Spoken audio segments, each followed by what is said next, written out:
over here, I've got this little plant stand. This is a gorgeous plant. It is doing okay. It could possibly be doing better. Every once in a while I have drying leaves on this that just fall off, but I love the braiding on this plant right here. This is a Chinese money tree. A lot of people put this in their home, and it's a sign of good luck and wealth, fertility. It's just supposed to be a really good sign to have in your home. That's supposed to kind of bring luck and fortune to your family. So I ordered this one off of Amazon, and I have recently replanted it, and it seems to be doing okay, but it's definitely not thriving and growing a ton, because every once in a while I do, like, a whole entire stem will just fall off because all the leaves will dry up. So it's really weird, but as you can see, there's also new growth happening.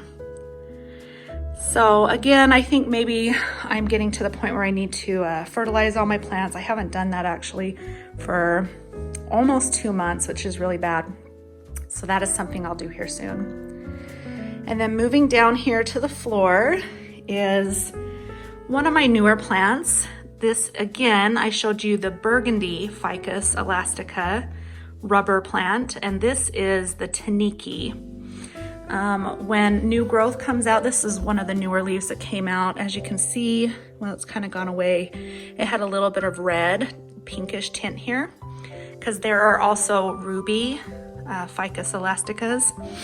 But this one here is a taniki ficus elastica. I love the details on the leaves here, like camouflage. It looks like it's been painted. It just doesn't even look real. But I love this plant. I'm hoping that it will grow into a taller tree, and I'm excited because there is new growth right there. So this is one I'm really excited to see it grow, but I know I need to be patient because it's just in a little tiny pot right now. It's a little teeny plant. And then moving over here, this is another one of my snake plants. This, I'll show you the mother snake plant, but this is all propagations that I did. I propagated the 2 bigger leaves, and then this is a new growth, that's a new growth, and then behind there is a new growth. So this is just off of a propagation of a mother plant of my snake plant. I think it's a lancifolia. I could be wrong, but anyway, it's just your typical snake plant, and that is a propagation. I'll show you the mother plant here soon. And next, we're gonna move up here to my floating shelves. So my husband built these floating shelves for me, and the second I knew he was building them for me, I was so excited because I knew that I'd have a lot of places to store my houseplants, and that is exactly what I've done. So let's go ahead and start talking about each plant on here. I'm gonna go ahead and start up top to this gorgeous fiddle leaf fig. This was one of the first plants I owned. It wasn't the first, but it was one of the first, and I bought it from Lowe's, and it struggled at first. I had it in a corner where people would walk by it, and I think people would touch it, and it didn't like that much. But since I've kind of learned how to take care of her, I really would like to do a video soon on how I care for this plant, but she is doing great. I kind of wish I had a different angle, but just take a look at how healthy and big the leaves are. And she's one of the bigger plants that I own. Not quite a tall tree yet. I know she'll get there someday, but I'm really proud of this plant, and she has just done great. And then moving over here, I've got some more string of pearls. I do okay with string of pearls, not super great. This one here almost died. I had it in a bathroom, so it was a little bit more fuller, but it was not getting enough light. So I've moved it out here, and since it's been doing a little better, my tops of my plants on my string of pearls are pretty scarce or stark or whatever you want to call it. There's not a lot of the plant up here. I wish it was a little more full. And same with this one here. As you can see, there's a little bit of growth in there, but there's also some dead growth. But this one, I tend to be an overwaterer, and I think that's kind of what I've done with these plants, but they're just so gorgeous. They do remind me of peas instead. I almost want to eat them, but they're just so pretty and delicate, and I love how they drape down the floating shells. All right, and then moving down here, let's start with the one here in the back. This is just a bamboo plant. Pretty easy to take care of. A lot of people grow bamboo in just water and not soil, but this one's in soil. My daughter's bought this for me just at the grocery store, and it's had a little bit of growth, but it is doing fairly good. And then moving over here, this is a Chinese money plant. This is actually a propagation that I did off the mother plant that I'll show you here soon, but it's just so cute. I love it. I did have to put a little stick in there, and as you can see, is it? I kind of tied the stick to the plant because the spines on these plants tend to kind of curve crooked, and it was leaning, so I just kind of helped it along, and I just think it's so cute. This, along with the Monstera deliciosas, are some of the easiest plants to propagate, and I love to propagate. So this is also a very easy plant for a new beginner. It's very easy to take care of. And then moving over here, this is one of my newer additions. This is the beautiful Monstera Peru. I love the leaves on this. Let me pull it out so I can give it a little bit more light. Okay, so I'm hoping you can kind of see this a little better. The leaves almost bubble. Kind of reminds me of like bubble wrap that you wrap things with. They feel cool, and they're just gorgeous to me.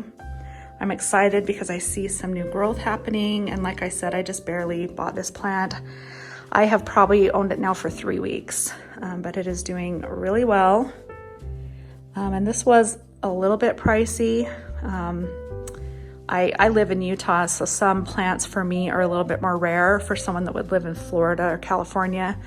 But this is one that I've wanted, and when it came into our local nursery here, it's a small town, I grabbed it really quick. I was really excited to see it. So anyway, that is a Monstera Peru. So you'll notice on my shelves, I've got little containers. This is to help with humidity. So that's just kind of a care tip.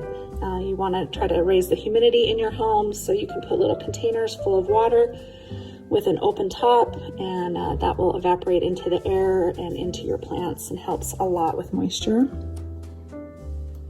All right, moving on over here is this beautiful golden pothos. Pothos, I don't know. I don't know which way to say it, but I love the variegation in the leaves here. Not one leaf is the same as the other. Some are just more green, and you can see others have more variegation on it. Some look a little more white and golden.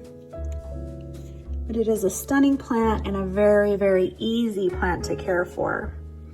I maybe have to water it once a week, sometimes less. This plant holds its moisture really well and just is not picky or finicky at all. And I just think it's gorgeous. And then moving on to these cute little beauties, I did a video about this plant as well. This is a Anna Campseros Sunrise succulent. This is the mother plant, and it was really it's kind of a quirky, unique little plant. If you look, you can see some little hairs on them, but I love the little pink variegation. This is a plant that likes to be in bright sun, bright indirect sun. And so I have it here near my west facing window. But this was kind of cool. It was like this little growth that kind of had a stem on it, and it was hanging, and it got kind of heavy and it broke. And so I picked it up and I put it in some water, and the stem grew some roots, and I planted it, and it was only like half as tall, and now it's like just grown. And as you can see, it's got the little hairs on it as well. And they're just so cute. I love succulents. especially kind of unique ones like this. So these are just doing great and I love them. Okay guys, would you just take a look at this beauty? This is my philodendron Birkin. This is one of my favorite plants of all time. I am so proud of this plant, and it's actually fairly easy to take care of. I'm gonna go ahead and move it up where it's a little more bright so I can show you the details on this gorgeous plant. So what is just so beautiful about this plant? I mean, just take a look at the variegation, the white veins. And I love to feel this plant because the veins pop up so you can feel the little lines throughout the plant. This you can tell is an older leaf. The newer they are when they come out, they're this white color, and then the green comes in eventually a little darker. This plant just keeps producing more and more growth. It produced new growth all winter long. I've also done a video on this that you can go and look at. But I'm just absolutely in love. My daughter asked me the other day, Mom, if her house started on fire and you needed to grab a plant, what plant would it be? And that was a hard question for me to answer, but this is probably the one I would grab. She is just striking, gorgeous. I will show you a really weird leaf that's going on right now. It's just so bizarre to me. As you can see, it's got this brown leaf. I thought it might be like dead, but it's not. It feels just like the rest of the leaf. Let me kind of bring you around here. Take a look at that. Isn't that just weird looking? But I love it nonetheless.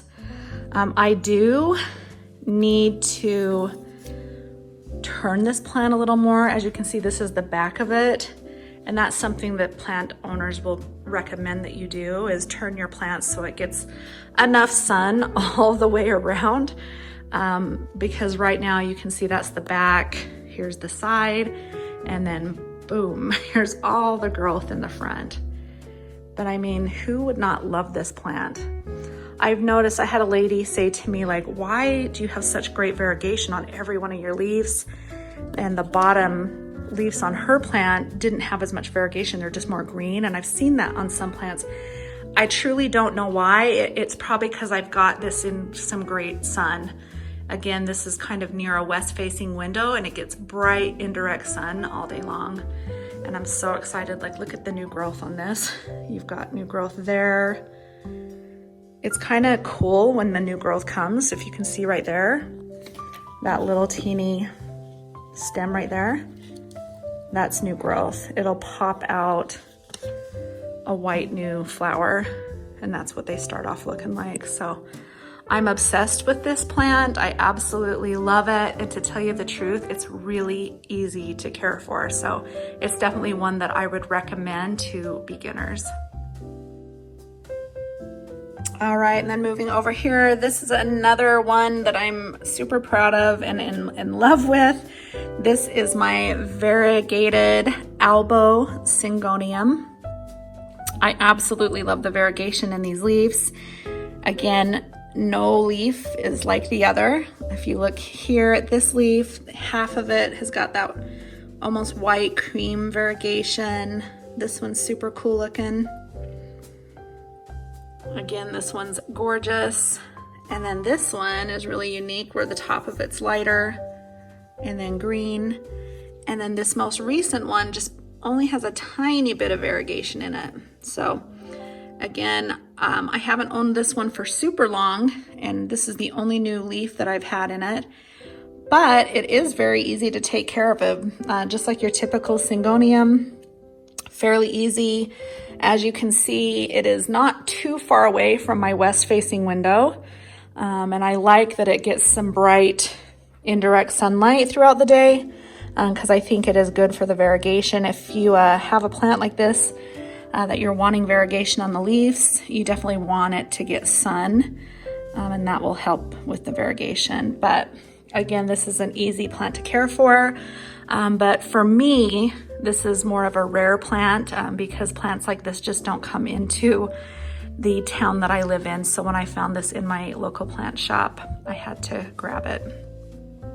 Again, here's another little watering jug that just helps with the humidity on these plants. It's really cool, especially this plant right here. I'm always touching it, but it's really cool because I will actually fill little drops of water on the leaves that just kind of naturally happen.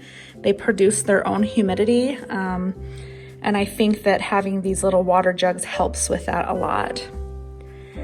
All right, moving back here, this is my sad plant. Let me pull it out so you can see it a little better because it's way there in the back. Just one second. All right, so this plant for me is struggling.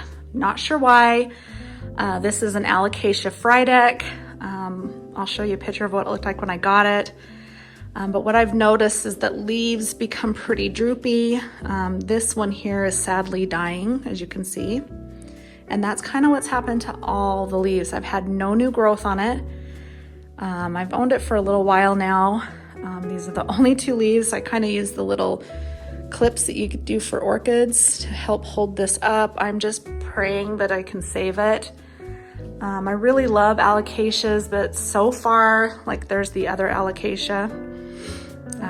I've had issues with it, dropping leaves, and then the same with this one. But I just love the leaves.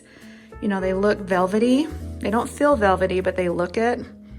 And they're just that dark green color. I just think they're gorgeous, and I'm hoping that this one will survive. I don't know if I need to repot it. I haven't owned it that long, so a little nervous to repot it, but I know some good fertilizer may help it. We'll see what happens, but it is a sad, sad plant. Okay, and then moving up here, these are the last 3 plants on these floating shelves of mine. Here is another Monstera propagation that I did off of that mother plant that I showed you earlier, and it is just doing great. It's gorgeous. I love the pot that it's in, and if you stand back, I love how pretty the fiddle leaf fig looks over here, and then I've got this taller Monstera standing here. I just think it's really pretty. And then next to it is a polka dot plant. This plant is so cute. I absolutely love all the colors, but man, is this a finicky plant. I will be doing a care tip video on this plant very soon because I almost killed this the other day. Luckily, if you get to it in time, it will spring right back like this one is. But wow, this is a finicky plant. And I want to kind of do a care tip video to maybe help people out there know how to care for it, since I have now kind of figured it out. There's another water jug that I have to help with humidity. And then this here is a succulent plant. This is my variegated jade plant. I think this is such a pretty succulent. I also did a video on the care tips on this plant. I've had some new growth on this. It is just doing well. I love the little teeny pink hues that happen here. The leaves on these are nice and plump. And it kind of is a plant that will talk to you and let you know it needs to be watered. These leaves will kind of shrivel up a little bit and not have as much water in them. And that's when you know it needs to be watered. But I really only need to water this maybe once every 2 weeks. It doesn't need a ton of water. But again, look at the pretty variegation and the little pink colors on the edge there. It's just so pretty. So again, this is a variegated jade plant. Okay, so I'm getting on now to wrap up part 2 of my houseplant tour. I do not want these videos to be too long, and once they hit 20 minutes, that is when I try to cut them off. I just feel like it's too long. So I'm wrapping up part 2. I'll be back really soon for part 3 to finish up my houseplant tour. I do hope that you have enjoyed this. If you haven't watched part 1 yet, go back and do that. I will have that link down below in my description box. And if you are not subscribed yet, I'd love to have you become part of my plant family. So go ahead and hit that red subscribe button down below. Turn on the notification bell so you're notified each and every time I upload. And I'll be back really soon with part 3 to wrap this up. Have a good week ahead. Bye, guys.